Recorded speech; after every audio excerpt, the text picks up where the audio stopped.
क्या आपने कभी सोचा है कि आपकी सांसें और मन आपस में कितनी गहराई से जुड़े हुए हैं?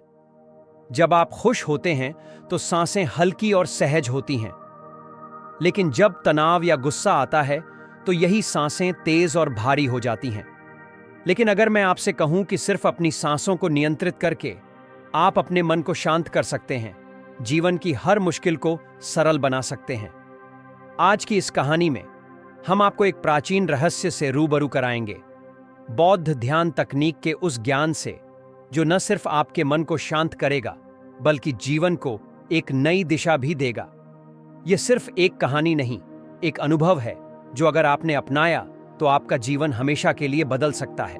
तो चलिए इस यात्रा की शुरुआत करते हैं, जहां हम जानेंगे कि सांसों को समझना ही मन को समझने की पहली कड़ी है।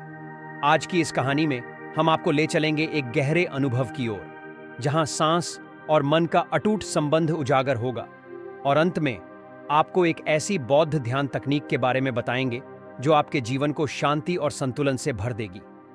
भाग 1, सांस और मन का रहस्यमय संबंध। बहुत समय पहले की बात है।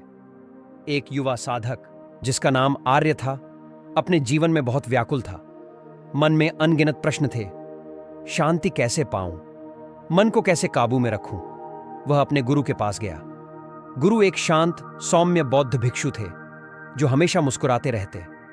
आर्य ने उनसे पूछा, गुरुदेव, मेरा मन बहुत बेचैन रहता है, क्या कोई तरीका है जिससे मैं इसे शांत कर सकूं?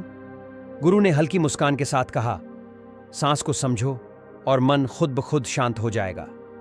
आर्य ने हैरानी से पूछा, क्या सांस इतनी शक्तिशाली हो सकती है? गुरु बोले, चलो आज मैं तुम्हें एक साधना दूंगा।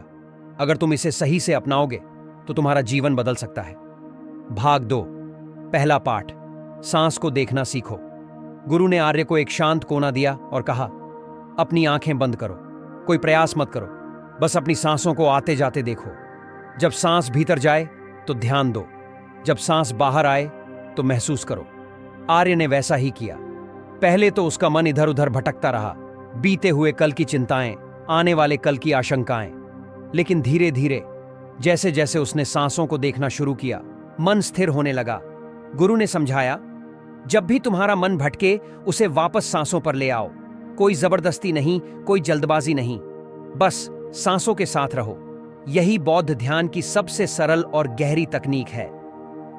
भाग 3, सांस और भावनाओं की कड़ी। कुछ दिनों बाद आर्य फिर से गुरु के पास आया। उसकी आंखों में चमक थी। उसने कहा, गुरुदेव, जब मैं परेशान होता हूं तो सांसें तेज हो जाती हैं। जब मैं शांत होता हूं तो सांसें धीमी हो जाती हैं। क्या इसका मतलब है कि मैं अपनी सांसों से मन को काबू कर सकता हूं? गुरु ने मुस्कुराते हुए कहा, बिल्कुल। जिस क्षण तुम अपनी सांसों को देखना सीख जाओगे, उसी क्षण तुम अपने मन के स्वामी बन जाओगे। भाग 4, आनापानसति, बौद्ध ध्यान की रहस्यपूर्ण विधि। अब गुरु ने आर्य को एक विशेष तकनीक सिखाई, आनापानसति। यह बौद्ध ध्यान की सबसे प्राचीन और प्रभावशाली विधि है। अगर तुम भी इसे करना चाहते हो तो बस यह प्रक्रिया अपनाओ। शांत स्थान चुनो जहां कोई व्यवधान न हो। आराम से बैठो, रीढ़ सीधी रखो, आंखें हल्के से बंद करो। सांसों पर ध्यान दो। न इसे गहराई से लो, न इसे रोकने की कोशिश करो, बस इसे बहने दो।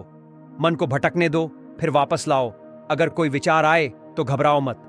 धीरे धीरे ध्यान फिर से अपनी सांसों पर ले आओ। भाग 5, जीवन में परिवर्तन। कुछ महीनों बाद आर्य पूरी तरह से बदल चुका था। उसका मन शांत था।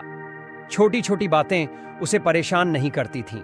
गुरु ने उससे कहा, अब तुमने समझा कि सांस और मन एक ही सिक्के के दो पहलू हैं। अगर तुम अपनी सांसों को नियंत्रित कर लोगे तो कोई भी परिस्थिति तुम्हें नहीं हिला सकती। क्लोजिंग, एक संदेश आपके लिए दोस्तों। यह कहानी केवल आर्य की नहीं है, यह हर उस व्यक्ति की है जो अपने मन की शांति को खोज रहा है। आज से ही दिन में 5 से 10 मिनट निकालें, अपनी सांसों को देखना शुरू करें। आप पाएंगे कि धीरे धीरे आपका तनाव कम होने लगेगा, आपका मन शांत होगा और जीवन में नई ऊर्जा का अनुभव होगा।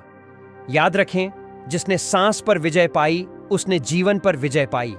अगर यह कहानी आपके दिल को छू गई हो तो इसे दूसरों के साथ साझा करें।